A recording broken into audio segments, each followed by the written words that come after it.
자, 하나님 말씀 에스겔 36장 26절로 31절 말씀입니다.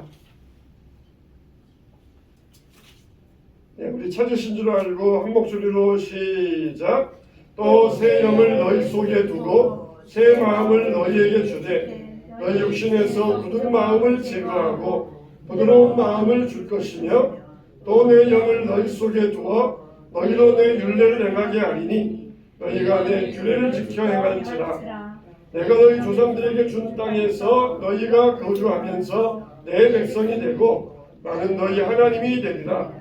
내가 너희를 모든 더러운 데에서 구원하고 곡식이 풍성하게 하여 기근이 너희에게 닥치지 아니하게 할 것이며 또 나무의 열매와 밭의 소산을 풍성하게 하여 너희가 다시는 기근의 욕을 여러 나라에게 당하지 아니하게 하리니 그때 너희가 너희 악한 길과 너희 좋지 못한 행위를 기억하고 너희 모든 죄악과 가증한 일로 말미암아 스스로 믿게 보리라. 아멘.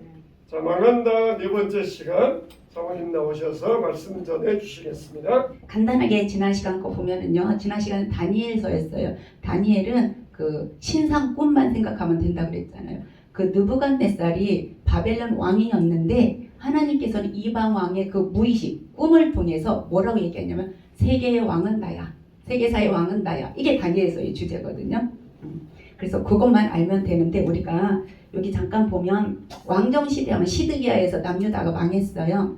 그리고 왕정시대 왕이 없어지면 왕정시대가 끝나잖아요. 이조시대가 끝난 것처럼. 그 다음에 포로시대라고 생각해서 이렇게 왕정시대 끝나고 포로시대가 성경이 쓰였나 보다 하면 되는데 이렇지 않다는 거예요. 이렇지 않고 어떻게 했다고 그랬어요? 왕정시대가 요시야 왕 아들 여호야김 시대에 바벨론이 예루살렘까지 쳐들어와가지고 이때부터 포로가 시작된 거예요. 첫 번째 포로가 누구였냐면 우리가 잘 아는 다니엘이 첫 번째 포로로 끌려갔어요. 그러면은 지금 끌려간 사람은 일부분이거든요. 끌려간 사람 1, 2, 3차 다 합쳐봤자 성경에 보면 1, 2만 명밖에 안 돼요. 그럼 나머지 백성은 다 어디에 있다는 거예요? 예루살렘에 지금 살고 있다는 거예요. 이거를 동시에 기록하려고 보니까 동시에 기록할 수가 없어요. 장소는 다르고 시대는 동시지만 글로 표현하려면 이거 한번 이거 쓰고 예루살렘 거 쓰고 바벨론 거 쓰고 예루살렘 거 바벨론 거 이렇게 써야 되기 때문에 시대적으로는 동시대지만 이렇게 좀 순서대로 그냥 썼다고 생각하시면 돼요. 그래서 여호야김 시대에 다니엘이 포로로 시작돼서 이때부터 포로 시대가 시작된 거라고 볼 수 있어요. 그리고 여호야긴 왕 때도 또 누가 끌려갔냐면 오늘의 주인공 에스겔이 끌려갔어요. 여호야긴 왕도 끌려가고 에스겔도 끌려가고. 그 다음에 시드기야가 마지막 왕이거든요. 근데 시드기야 11년의 왕이에요. 그래서 여기서 이렇게 유다가 멸망하면 이 사이가 뭐냐면 포로 시대라는 거예요. 포로 시대. 그래서 왕정 시드기야가 끝나고 포로가 시작된 게 아니고 어떻게 했다고요? 겹쳤어요. 제 목소리가 좀 졸리는 목소리인 것 같아요. 조금 업그레이드를 하겠습니다. 그래서 포로 시대 이렇게. 그래서 다니엘서의 주제는 뭐냐면 느부갓네살의 무의식까지 주장하시면서 세계의 왕은 나야라는 것을 말해주고 있거든요. 그러면 오늘은 에스겔서를 공부하겠습니다. 에스겔서 하면 생각나는 거 뭐예요? 유명하잖아요. 에스겔. 환상. 에스겔은 온전히 다 환상이에요. 그래서 제가 성경을 이번에 이거 하려고 1장부터 48장까지 쭉 그냥 읽어보고 요약하고 하는 한 이틀 걸리더라고요. 꼬백에 앉아가지고 오늘 하루 종일 앉아가지고 남은 장을 다 읽었는데 여호와의 말씀이 내게 임하며 여호와의 말씀이 내게 임하며 이게 한 50번 정도 48장 중에 50번 정도가 있어요. 환상에 관한 건데 이 환상이 여러 가지 환상이에요. 그래서 오늘은 에스겔서 공부하는데 에스겔서의 주제는 뭐냐면 성전이거든요. 성전의 파괴와 성전의 재건이에요. 그래서 에스겔서 환상은 다 성전과 관련됐다 이렇게 생각하시면 되는데 성전이 건물이 아니고 사람이다. 우리가 지금 맨날 얘기하는 거잖아요. 이 예배당이 성전이 아니고 예수 그리스도 이름으로 모인 자들이 성전이다. 이렇게 표현하잖아요. 에스겔서 주제가 그거예요. 성전은 건물이 아니고 사람이다. 그러면 에스겔이 누구인지 한번 볼게요. 아까 다니엘이 먼저 끌려갔다고 그랬잖아요. 다니엘이 먼저 끌려가고 에스겔이 8년 뒤에 갔어요. 제가 나이들을 계산해 보니까 거의 동년배더라고요. 제가 얼마나 집요한지 막 모든 날짜를 다 나이를 계산해서 다니엘이 한 17세에 끌려갔다 그러고 또 에스겔이 자기가 뭐라고 했냐면 내 나이 30에 끌려온 지 5년 만에 이런 거 표현한 거 보면 나이가 30 전으로 비슷해요. 동시에 끌려온 시기는 다르지만 8년 뒤에 에스겔이 끌려오면서 이 바벨론에서 에스겔하고 다니엘을 서로 하나님 말씀을 받아가면서 포로한테 예언을 하는 그 내용이에요. 그래서 첫 번째 에스겔이 누구냐면 하여튼 다니엘보다 8년 뒤에 끌려왔고 그 다음에 그발강가라고 있어요. 들어보셨을 거예요. 성경인데 그발강가. 이 바벨론 지역에 그발강이라는 그 지역의 포로들을 데려다가 이렇게 모아놓는 그 포로 집결지 이런 된 것 같아요. 그래서 그발강가에 살면서 포로된 백성들의 영적인 리더 활동을 이 에스겔이 한 거예요. 에스겔이 제사장이거든요. 그래서 백성들이 유다의 미래가 어떻게 될지 묻기 위해서 이 에스겔을 자꾸 찾아와요. 예루살렘에서는 누구한테 찾아갔을까요? 궁금해가지고 여기 보이죠? 무대 A에 있는 예레미야를 자꾸 찾아가면 예레미야는 70년만 버텨라. 70년 만에 돌아온다. 막 이런 얘기만 하고 이제 바벨론에 있는 사람들은 저기 예루살렘까지 못 가니까 에스겔한테 자꾸 찾아와가지고 우리의 미래가 어떻게 될 건지 자꾸 물어보는 거예요. 그러니까 에스겔의 사명이 뭐냐면 이 포로된 백성들에게 하나님의 말씀을 받아서 선포하는 게 이 사람의 사명이에요.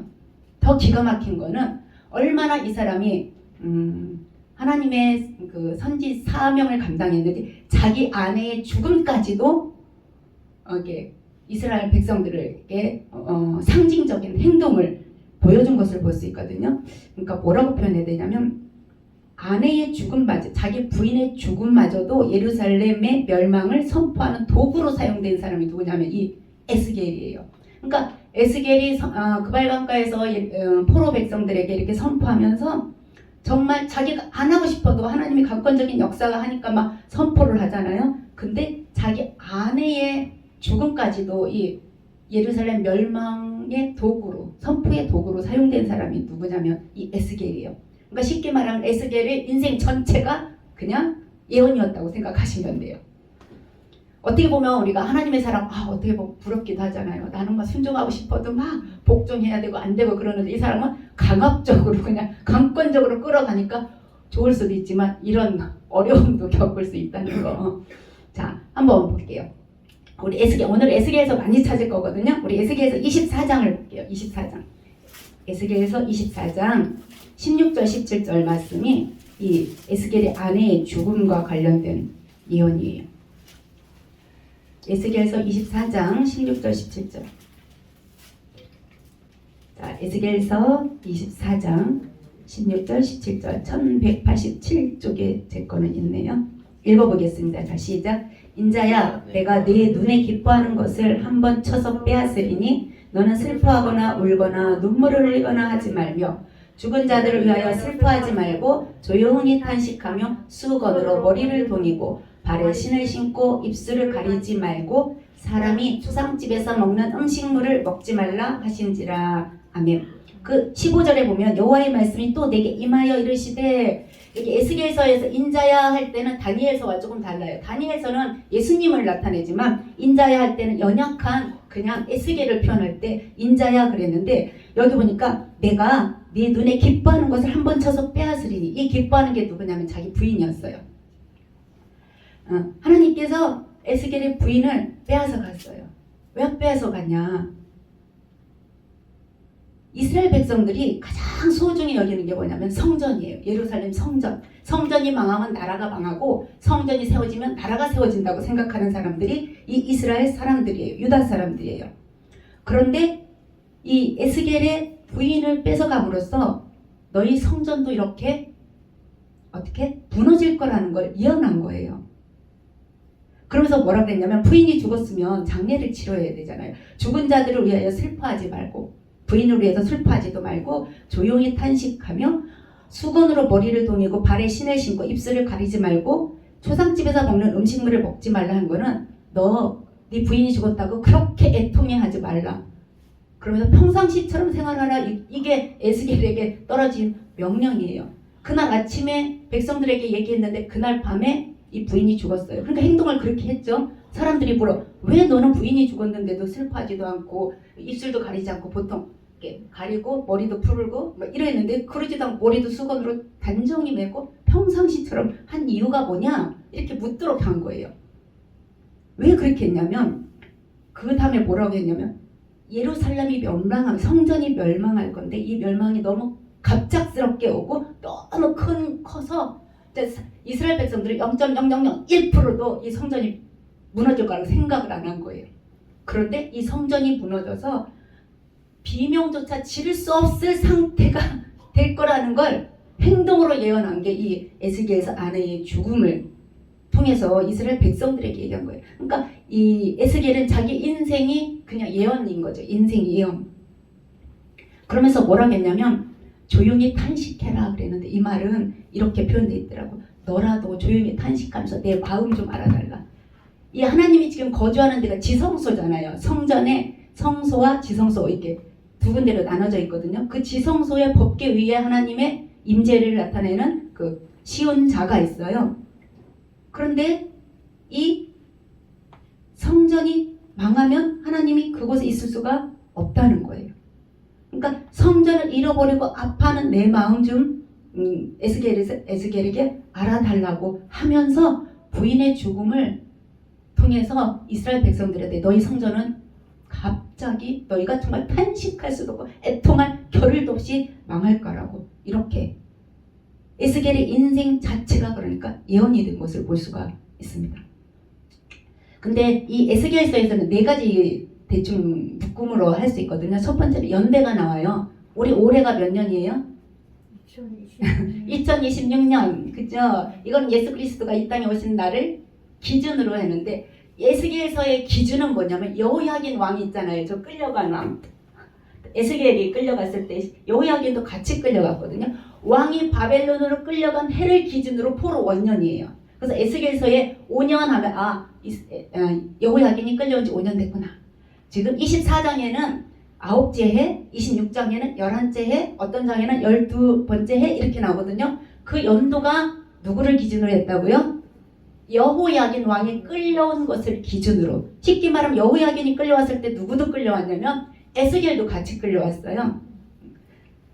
그 연대가 상당히 중요해요. 이 연대가 나오고요. 성전 파괴 예언이 나오고 성전 재건 예언이 나오고 그 다음에 주변 나라들이 멸망할 거라는 이게 어디와 비슷하냐면 요한계시록적, 묵시록적 예언하고 또 비슷한 예언이 나오거든요. 이 네 개가 다 에스겔서의 내용이에요. 에스겔서 1장 2절은 제가 볼게요. 여호야긴 왕이 사로잡힌 지 5년 그달 초닷새라 하면서 여호야긴 왕이 끌려온 걸 기준으로 이 에스겔서가 순차적으로 돼 있어요. 다른 예레미야는 왜 순서가 왔다 갔다 한다고 그랬잖아요. 52장이나 되는데 순서가 왔다 갔다 하는데 이 에스겔은 다행히도 여호야긴이 끌려온 걸 기준으로 적었기 때문에 9제가 12번째보다 앞에 오겠죠. 순차적으로 기록이 돼 있어가지고 이해하는데 우리가 이게 정황을 이해하는데 아주 잘 됐다는 거예요. 이렇게 연대를 에스겔이 이렇게 강조해서 기록한 것은 뭐냐면 하나님께서 인간의 역사를 세밀하게 기록하고 관리하고 계신다. 그러니까 중심이 누구냐면 이 연대를 쓴 것도 중심이 하나님이에요. 하나님이 인간 역사에 개입하셨다라는 것을 알려주기 위해서 에스겔이 이 연대를 수시로 막 집어넣었어요. 11째 해, 12째 해, 9째 해 막 이렇게 하면서 두 번째로는 아무리 포로 생활이어도 하나님의 시간은 정확히 흘러간다. 포로로 간 것도 그러니까 하나님의 시간 속에 있다는 것을 이 사람들한테 알려주기 위해서 연대를 적었다는 거예요. 그리고 이 연대를 적은 것은 예언이 실제 역사 속에서 일어났다는 것. 우리는 성경이 역사 내용이잖아요. 그러면은 이 바벨론, 페르시아는 지금 이란이거든요. 이란의 역사 속에 있다는 거잖아요. 있어요. 이 고대 역사와 성경 역사를 맞물려 보면 실제로 성경이 소설이나 허구가 아니고 실제 역사라는 걸 강조할 수 있다는 거죠. 입증할 수 있다는 거예요. 그 다음에 또 하나 중요한 것은 이 연대는 이 에스겔이 여호야긴이 끌려온 지 포로 원년을 삼아가지고 하나님의 통치 주권 아래 모든 것이 있다는 것을 어떻게 드러내는 장치가 이 연대라는 거예요. 그래서 이 에스겔서에서 연대는 상당히 중요하다. 처음엔 저는 이게 이해가 안 됐거든요. 뭐 이렇게 연대가 뭐 중요해? 연대가 뭐야? 연도도 아니고 연대가 뭐야? 이랬는데 이 에스겔서에서 기록된 이 연대는 하나님께서 세계사를 주장하고 계신다. 이거를 나타내기 위한 증거 밑받침이 되기 때문에 아주 중요해요. 그래서 첫 번째 에스겔서의 연대는 상당히 중요하다. 두 번째 에스겔서에서 나타난 것은 성전의 파괴 예언이라고 그랬거든요. 에스겔이 예루살렘 성전의 멸망을 예언하는데 성전이 무너졌다는 거 이건 곧 무엇을 뜻할까요? 지금 하나님이 그 시온자 그에 임재하고 있었잖아요. 하나님의 임재라는 건 제사장들이 거기 들어와서 대제사장들이 들어와서 하나님과 소통하고 하나님의 지배를 받았다는 건데 그 성전이 무너졌다는 거는 그 관계가 끊어졌다는 거예요. 그러니까 제사를 드릴 수도 없고 하나님과 소통할 수도 없는 근데 그것이 하나님의 자의로 일어나지는 않았어요. 한번 볼게요. 에스겔서 1장은 에스겔 환상이 엄청 많은데요. 1장은 무슨 내용이냐? 바퀴 환상이 있어요. 바퀴 그룹들이 있고 바퀴가 있고 그 옆에 그룹들이 있는데 이 그룹은 하나님의 보좌를 하는 하나님의 임재를 나타내는 통치를 나타내는 그게 그룹들이거든요. 이 바퀴가 우리는 자동차나 자전거 바퀴는 이렇게 한쪽으로 동그래서 앞으로만 가잖아요. 이 하나님의 보좌 바퀴는요. 앞뒤로 돼 있고 수직으로 돼 있고 수평으로 돼 있어요. 이렇게 돼 있고 이렇게 돼 있어. 그러니까 아무 데로나 갈 수 있어요.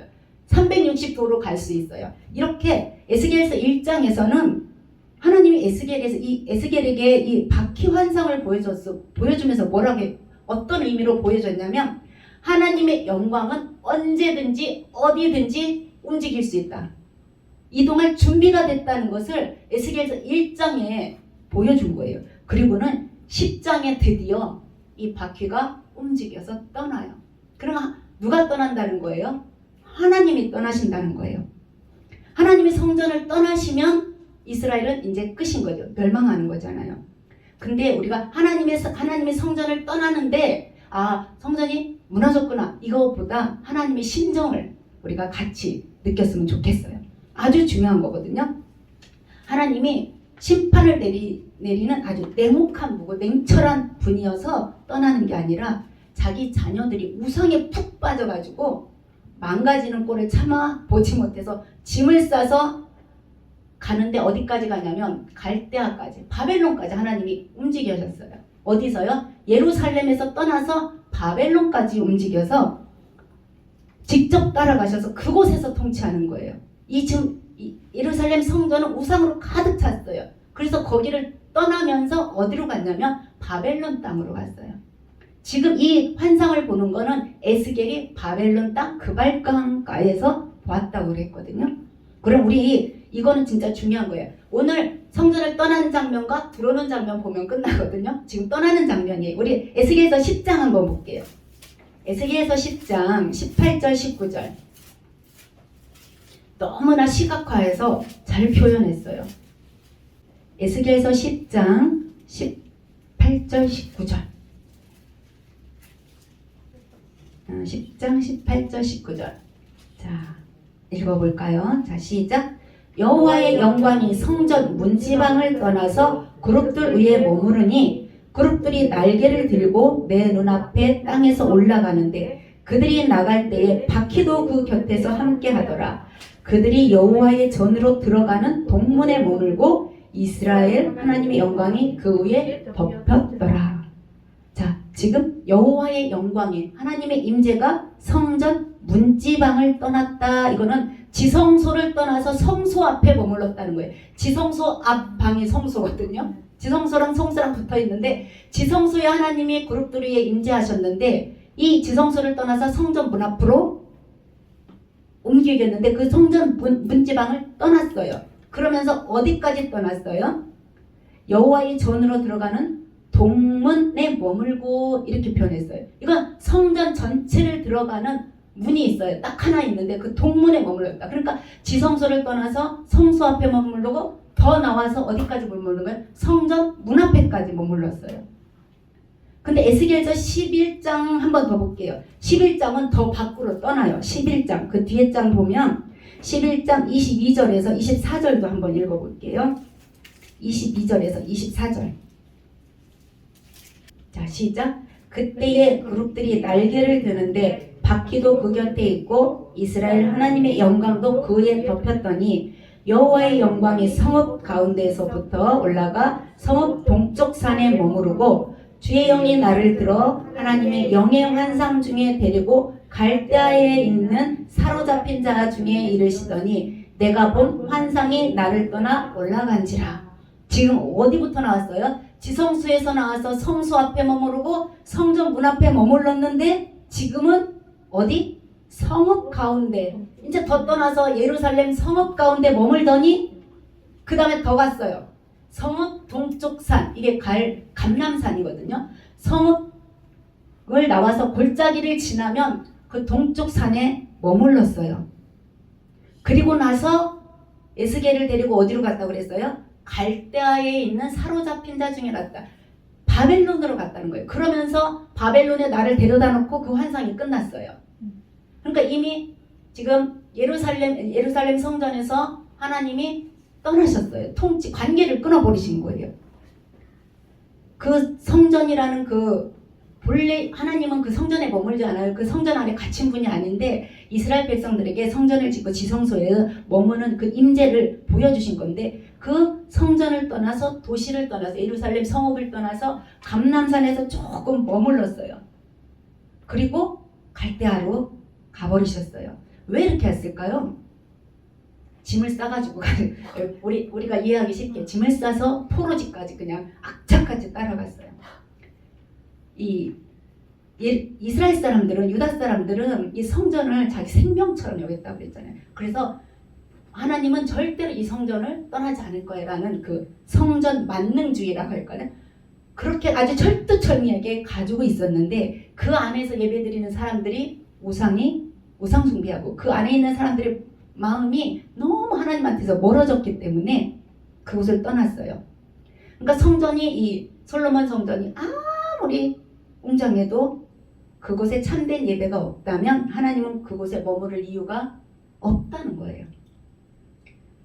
그렇다고 너무 적은 성전의 규모가 중요한 게 아니라 그 안에 있는 살아있는 우리 성전, 우리가 중요하다는 거죠.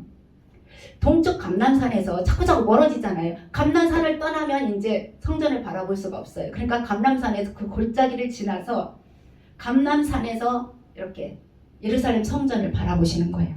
어떤 마음이 들 것 같아요?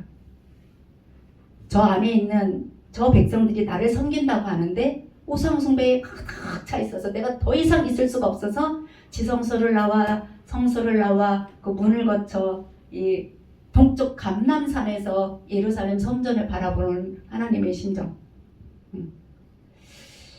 정말 이렇게 탕자 아버지가 둘째 아들을 기다리는, 문 열고 언제 나올까 하는 그 심정일 수도 있고, 정말 자식이 그냥 나 더 이상 여기서 못 살겠어요 하고 나가는 그 뒷모습을 바라보는 그런 심정이지 않을까요?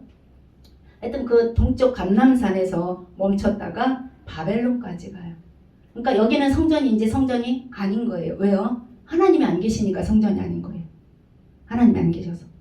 하나님이 바벨론까지, 이렇게 갈대아가 바벨론이거든요. 그 포로지까지 그렇게 가신 이유는 하나님께서 그 백성을 회복시킨다는 의미예요. 예루살렘, 남유다 사람들은, 이스라엘 백성들은 하나님을 그 성전에 가뒀어요. 여기 계실 거예요. 여기만 계시면 우리는 언제든지 올 수 있어. 그리고 그 성전 건물 안에 가둬놨지만 하나님은 그 에스겔서 1장에서 말한 것처럼 바퀴는 언제든지 어디든지 떠나갈 수 있는 그 하나님의 보좌의 이동성을 나타낸다고 그랬거든요. 그러니까 나는 언제든지 떠날 수 있어 했는데 이 사람들이 그거를 깨닫지 못하고, 하나님은 성전, 이 멋진 성전 지성소 안에 늘 우리 곁에 100% 우리 곁에 있을 거야 라고 했는데 하나님께서 그들이 타락하자 그 하나님을 찾는 포로지로 갔어요. 포로지에는 성전이 없어요. 그러니까 포로 백성들이 누구만 찾았겠어요? 오직 제사장들을 통해서 들은 그 하나님을 찾았을 거예요. 그 갈망하는 그곳 갈대하로 하나님께서 가셨어요. 그러면서 이 바퀴는 하나님의 보좌, 임재, 이동성을 나타낸다고 그랬잖아요. 이동성. 나는 성전을 떠나 너희가 끌려온 곳 이곳 땅에서도 여전히 통치하고 있다 하면서 이 바퀴, 하나님의 임재가 바벨론 땅으로 왔다는 건 이제 성전이 무너진다고, 지금 아직 안 무너졌어요. 무너진다고 누구를 통해서 예언하는 거예요? 에스겔에게. 지금 에스겔이 먼저 끌려갔잖아요. 에스겔이 먼저 끌려가가지고 그곳에서 하나님 말씀, 제사장이니까 하나님 말씀을 선포하고 하나님의 강권적으로, 이게 하루아침에 일어난 게 아니라 포로 2년, 5년부터 시작해가지고 포로 12년 계속해서 이 예언이 임할 때마다 이 사람이 적었는지 모르지만 하여튼 예언이 계속 이 에스겔에게 임하고 있거든요. 그래서 지금은 예루살렘 성전의 멸망에 대해서 얘기했어요. 근데 하나님의 뜻이, 이 멸망이 하나님의 뜻이 아니잖아요. 그러면서 하나님께서 포로지에 있던 에스겔을 다시 환상 중으로 어디로 끌고 가냐면 이렇게 데려가지고 예루살렘 성전으로 데려가는 거예요.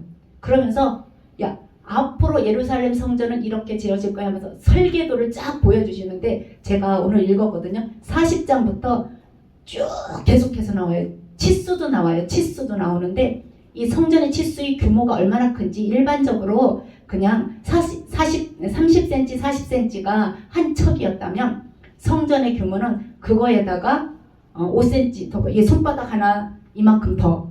본래 이 사람들의 규빗이 여기 팔꿈치부터 손가락 끝까지거든요. 이게 한 규빗인데 성전의 치수는 여기에다가 이만큼 더 된, 그러니까 그 규모의 엄청난 큰 규모의 성전 설계도를 이 에스겔에게 보여준 거예요.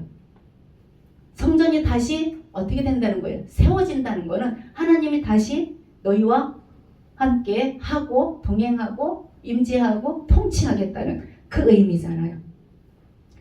자, 이 이스라엘의 이 내용을 우리가 40장 한번 볼게요. 성전 재건과 관련돼서 40장. 에스겔 40장 4절 한번 볼게요. 갈대아에 있는 바벨론에 있는 에스겔을 예루살렘 성전으로 환상 중에 데려가서 보여주셔요. 그러면서 4절 한번 같이 읽어볼게요. 1214쪽이네요. 에스겔 40장 4절. 자, 시작. 그 사람이 내게 이르되 인자야, 내가 내게 보이는 그것을 눈으로 보고 귀로 들으며 내 마음으로 생각할지어다. 내가 이것을 내게 보이려고 이리로 데리고 왔나니 너는 본 것을 다 이스라엘 족속에게 전할지어다 하더라. 아멘. 그러니까 지금부터 14년 정도인가요? 그렇게 흘렀어요.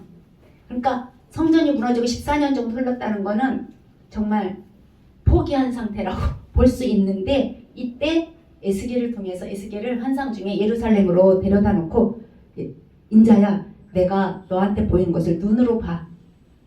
관찰하라는 거잖아. 눈으로 보고 귀로 들어. 잘 듣고 네 마음으로 생각해. 어떻게 적용할 건지 생각해라. 그리고 내가 너한테 이것 보이려고 너를 여기로 데리고 왔거든. 너는 이거 본 것을 이스라엘 백성들한테 전달해라. 이렇게 얘기했어요. 이스라엘 백성들에게 전달하면 성전이 재건된다는 의미니까 그 사람들이 희망을 품겠죠. 이 에스겔에게 보여준 이 성전의 설계도 이 사건은요, 에스겔에게 큰 전환점이 됐어요. 그동안은 뭐에 관한 거냐면, 야, 망한다. 우리가 하나님께서 심판하신다. 심판을 선포하는 에스겔이었다면 이 환상을 본 뒤로는 심판이 아니잖아요. 아까는 성전을 떠나는 거니까 심판에 대해서 얘기했지만 지금은 다시 성전이 설계도대로 지어지는 거니까 희망의 메시지를 전하는 그러한 선지자로 전환점이 된 거예요, 에스겔이. 두 번째는 또 이 성전 재건, 이 설계도 환상이 그 당시의 포로들하고 지금 우리에게 어떤 의미가 주어질까요? 에스겔이 하나님이 예루살렘 성전을 떠날 거라고는 생각도 못했다고 그랬잖아요. 근데 떠나셨어요. 그러면 이제 거기는 성전이 아니에요. 누가 없어요? 하나님이 안 계시니까 성전이 아닌 거죠. 그럼 우리는 뭐라 그래요? 우리 보고 고린도전서 3장 16절 이런 데 보면 우리가 성전이다 이렇게 말하죠. 왜 그러겠어요? 나는 건물도 아닌데. 예수 그리스도를 구주로 영접했기 때문에 우리가 성전이 되는 거예요. 그래서 이 환상은 포로 백성과 오늘날에게 어떤 의미를 부여하냐면 건물 중심의 신앙이 아니라 하나님의 임재를 신뢰하는 영적 역사관으로 우리가 바뀐다는 거예요. 성전에 대한 개념이 바뀐다는 거예요. 에스겔이 이 집에 가서 한번 읽어보세요. 에스겔 40장부터 뒤에 보면 설계도 얼마나 치밀한지 뭐 방들도 많고요. 막 너무나 치수가 너무나 정확해가지고 제가 읽다가 적다가 그리다가 막 이렇게 하고 왔는데 정말 하나님께서 이 성전의 설계도를 너무나 치밀하게 이거는 무슨 의미겠어요? 나는 이제 설계도에 갇힌 그런 사람이 아니고 언제든지 짐을 싸서 떠날 수 있는 인격적인 영광이고 그 영광이 다시 회복될 거라는 그 얘기를 하고 있는 거잖아요. 이스라엘 사람들은요, 이 설계도, 이 성전을 보면서 이렇게 생각한 거예요. 성전은 하나님의 통치가 머무는 장소가 아니고 통치라는 건 하나님의 지배를 받는 거잖아요. 그런 개념으로 성소를 여긴 게 아니라 자기들의 죄를 덮어주고 평안을 보장해주는 요술램프나 방패 같은 존재로 여겼어요. 쉽게 말하면 부적 같은 거죠. 우리한테도 그럴 수 있어요. 그렇지만 내가 그럴 수 있나? 이렇게 떨라는 게 아니고 우리한테도 한 번쯤은 내가 과연 이 성전을 어떻게 생각하고 있나? 하나님이 머무시는 하나님의 통치를 어떻게 생각하고 있나를 한번 봤으면 좋겠어요. 자, 그래서 이 성전에 예루살렘 성전에서는 떠나고 바벨론에서 하나님께서 통치하시는데 그때 이 에스겔을 통해서 예루살렘의 성전을 보여줬다 그랬잖아요. 성전 설계도를. 그러면은 성전 설계도만 줬다고 해가지고 그대로 짓는다고 해서 그게 성전이 될까요? 아니죠. 하나님이 떠나면서 그 시드기야 11년에 그 성전이 완전히 불타버렸어요. 서쪽 성벽만 남고 다 불타버려서 없거든요. 그러면은 그 설계도 와서 짓는다고 해가지고 과연 그게 성전이냐? 아니라는 거예요. 뭐가 있어야 돼요? 하나님의 통치가 있어야 돼요. 하나님이 다시 오셔야 되거든요. 그 다시 오시는 장면이 에스겔에서 43장에 있어요. 너무 가슴이 벌렁거려요. 우리 43장. 에스겔에서 43장 1절에서 5절까지인데 하나님이 나간 대로 그대로 다시 들어오세요. 하나님의 영광이 다시 들어오는 장면이거든요. 우리 한번 읽어볼게요. 43장 1절에서 5절까지 1220쪽입니다. 1220쪽. 자, 시작. 그 후에 그가 나를 데리고 문에 이르니 곧 동쪽을 향한 문이라.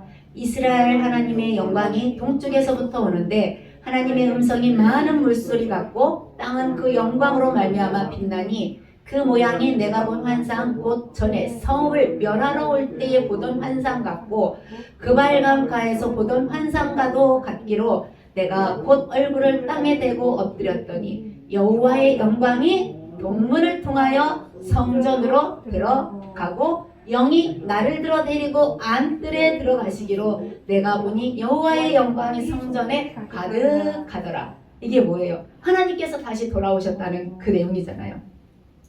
1장에서 거기 3장이 그런 내용이에요. 전에 성읍을 멸하러 올 때 이게 1장 내용이고 그발강가에서 볼 때 이게 10장 내용이거든요. 그 모습 그대로 왔는데 동문을 향하여서 들어갔다. 왜 동문을 향해서 나간다 그랬잖아요. 지성소를 떠나 성소 앞을 지나 동문을 지나 예루살렘을 떠나서 감람산을 지나 갈대아로 갔다 그랬는데 이번에는 어떻게 해요? 다시 그 동문으로 통해서 성전에 들어갔다. 그래서 그 동쪽 문은 영원히 닫아뒀어요. 이스라엘 가보면 예루살렘 성전의 동쪽 문이 이렇게 물리적으로 아예 닫혀 있어요. 물리적으로 폐쇄했다고 그러나요? 완전히 이렇게 회칠한 무덤, 회칠한 것처럼 이렇게 닫혀 있어요. 하나님 걸로 들어오신. 자, 그래서 에스겔이 따라 들어갔더니 여호와 영광이 성전에 가득하다. 이거는 뭐예요? 하나님의 다시 통치가 시작됐다. 회복됐다는 소리예요. 이 성전 재건의 의미가 뭐겠어요? 하나님이 통치와 구원이 다시 시작된 거예요. 그러니까 이스라엘 사람들에게 이 말씀을 전하면 포로디스 얼마나 가슴이 뛰겠어요. 자, 성전 재건을 하려면 그러면 문제가 있어요. 여기가 성전이 이게 우상 숭배로 죄악으로 가득 차서 떠났는데, 그죠? 떠났는데 그 건물은 하나님이 아니라고 그랬어. 그러면 내면 우리 속이 하나님이 거하시는 곳인데, 진정한 성전 재건은 뭐냐? 어떤 말씀이 나왔냐면요, 오늘 읽을 말씀이에요. 제가 그냥 읽어드릴게요. 에스겔서 11장 19절 20절에 내가 그들에게 한 마음을 주고 그 속에 새 영을 주며 그 몸에서 돌 같은 마음을 제거하고 살처럼 부드러운 마음을 주겠다. 그러니까 쉽게 말하면 내 마음을 바꿔주겠다는 거예요. 하나님이 돌 같은 마음을 제거하고 어떻게 하겠다고요? 살 같은 마음이 되어야 니네가 내 성전이 될 수 있다. 새 언약을 준 거예요. 무너진 우리 마음에 새로운 성전을 삼겠다고 얘기한 거예요. 그 대신 그냥 삼을 수 없잖아요. 어떻게? 새로운 언약을 줄 건데 그 새로운 언약이 돌 같은 내 마음, 우리 마음이 돌 같은데 그거를 살처럼 부드럽게 만드시겠다. 내가 너 보고 만들어라 이게 아니라 하나님께서 돌 같은 마음을 스스로 제거해 주시고 살처럼 부드러운 마음을 주겠다고 이렇게 표현한 거예요. 그러면 내 율례를 따르며 내 규례를 지켜 행하게 하리니 그들은 내 백성이 되고 나는 그들의 하나님이 되리라. 이게 언약의 기본이거든요. 너희는 내 백성이요 나는 너희 하나님이라. 모든 언약, 신의 산 언약에도 들어가고 막 이래요. 이 말씀이. 그래서 여기 새로운 언약을 주겠다. 그래서 내가 너희 속에 들어가서 너를 성전 삼겠다. 이런 표현이에요. 하나님이 무너진 성전을 다시 지으시기 위해서 우리 새 언약으로 우리 마음을 준비하고 바꿔놓고 그 다음에 그런 사람들을 모아서 하나님 나라를 만들었다는 거예요. 새 백성이 됐다는 건 구급이라는 거잖아요. 외적인 결과. 한 사람 한 사람을 바꿔놓고 또 그런 사람들을 모여서 새 국민 삼아서 하나님의 나라가 다시 하나님의 통치가 시작된 것. 성전이 재건된 것을 볼 수가 있습니다. 그래서 연대기적으로는 이 에스겔에 나온 이 연대의 중요성은 정말 역사를 하나님이 주관하신다. 그 다음에 성전 파괴는 하나님께서 죄악된 곳에 우상 숭배하는 곳에 하나님을 인정하지 않는 곳에는 계시지 않는다. 그것이 하나님의 뜻이 아니라 다시 회복하는데 우리 마음을 바꿔서 우리를 새롭게 해서 새 언약으로 새롭게 해서 내가 너희 속에 있겠다. 너희 속에 새 성전을 짓겠다 하신 말씀이에요. 그 다음 마지막으로는 에스겔서를 보면 에스겔서 22장 이후로 쭉 보시면 우리 22장 한번 펴볼까요? 그냥 제목만 쭉쭉 22장 어떤 나라들이 망할 거라고 얘기를 선포하냐면 22장부터 보면 그 22장은 예루살렘이 벌받는다고 써 있잖아요. 쭉쭉쭉 넘어가서 자, 그 다음에 25장을 보면 암몬이 받을 거고 25장에 모압과 세일이 받을 거고 26장에 두루가 심판을 받을 거고 25장에 에돔과 블레셋도 심판을 받고 이렇게 주변 나라들이 애굽도 심판을 받고 시돈도 심판을 받고 막 모든 악의 세력을 대표하는 곡도 심판을 받는다고. 그러니까 에스겔서가 이스라엘의 성전의 파괴와 재건을 회복을 말하면서 마지막으로는 그 주변에 있는 모든 나라들은 망할 것이라는 심판을 받을 것이라는 요한계시록적인 성격이 들어있는 것을 볼 수가 있습니다. 이 나라들이 안 망할 것 같은 이 나라들 한 번만 볼게요. 어떻게 생겼나. 이게 잘 안 보이시죠? 저 뒤에 있는 저 기둥같이 생긴 거 그 밑에 이게 페르세폴리스라고 바사의 왕들이 이 성이라고 해야 되나 도시라고 해야 되나 엄청나게 큰 성을 만들었어요. 하나님께서 에스겔에게 성전 설계도를 줄 때 이 세상의 왕들은 모든 왕의 권위는 나한테 있다 하면서 바사의 왕들이 저 페리스폴리스라는 그 도시를 만들었는데요. 이 도시가 이 바닥 면적이 축구장 18개 면적이라고 그래요. 축구장 18개를 붙여서 저기 체육공원에 축구장 18개 면적을 붙이고 이 평지에서 이게 높은 산에 이렇게 고원지대인데 그 고원지대에 또 10m 높이의 축구장 18개를 합쳐놓은 거에 바닥 기단에다가 그다음 높이는 저 기둥들은 20m 정도. 이게 지금 우리가 이렇게 본 거는 다 망가진 거. 2500년 전 거라 좀 망가졌어요. 근데 그 알렉산더가 여기다 불을 질렀어요. 그래서 지금 다 망가지고 이 기둥만 몇 개 남았거든요. 세월의 흔적도 있지만 알렉산더가 이 웅장했던 이 페르세폴리스에 가면요. 기둥 그 아련실이라고 아련한다 그러잖아요. 우리가 정말 너무나 엄청난 단어를 쓰는데 그 왕들을 뵐 때 아련한다고 하는 이 아련실이 있는데 아파다나라는 아련실이 있는데 여기에 기둥만 72개예요. 그리고 그 기둥 사이를 지나가야 이 바사 왕을 만날 수 있어요. 그리고 기둥 지나가면서 이 그 조공물을 다 들고 가는 그 조공물이 얼마나 많은지 우약감으로 요 기단 요 옆에 부조를 이렇게 조각으로 새겼어요. 이런 표정이에요. 이 조공을 바치는 사람들이 이렇게 많다. 그러니까 바사는 세계 왕 중에 왕이다. 이거를 나타내기 위해서 이 페르세폴리스라는 이 도시를 만들고 아련실도 만들고 집무실도 만들고 엄청나게 만들었어요. 근데 이게 지금 있어요? 없어요. 망가져서 없습니다. 불에 타서 없어요. 화려함의 극치.